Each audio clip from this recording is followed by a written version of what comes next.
If Amy Winehouse was alive right now, she would have beaten Sam Taylor Johnson into a pulp. I want people to hear my voice.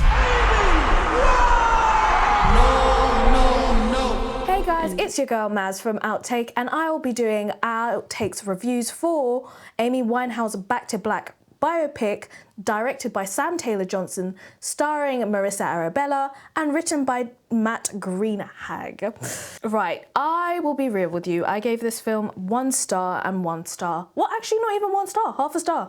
Interestingly, when it comes to the film discourse, a lot of people have been discussing whether or not to have given it a -star, and that was done by The Independent, which would have been the first -star ever, but they chose for 1 star instead. I chose for ½ star. In terms of this film, I do not know where to start. My intrusive thoughts throughout this film was that I found it to be extremely disrespectful.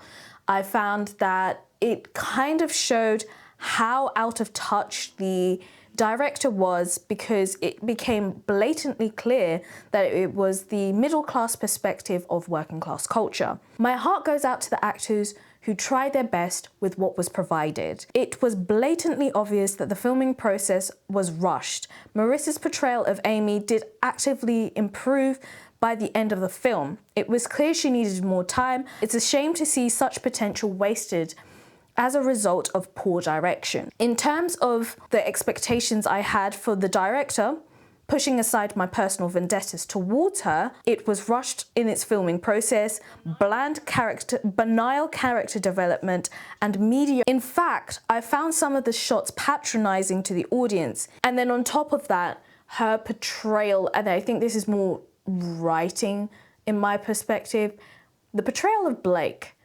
Firstly, why was there a creative choice to romanticize Blake? Of course, naturally, being humans, we are all flawed, but to romanticize him by casting Jack O'Connell, that was a L on its own.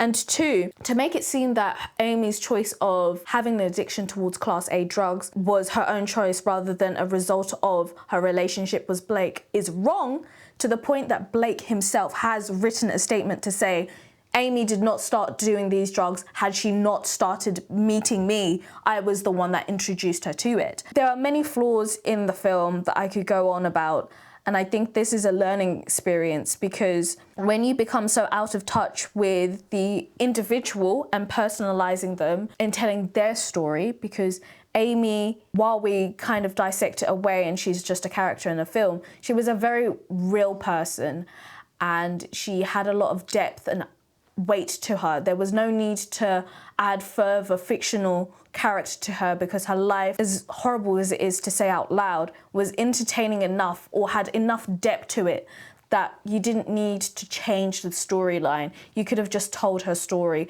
as it is. If Amy Winehouse was alive right now, she would have beaten Sam Taylor Johnson into a pulp, and rightfully so. That is my review out of Sam Taylor Johnson's Back to Black, Amy Winehouse.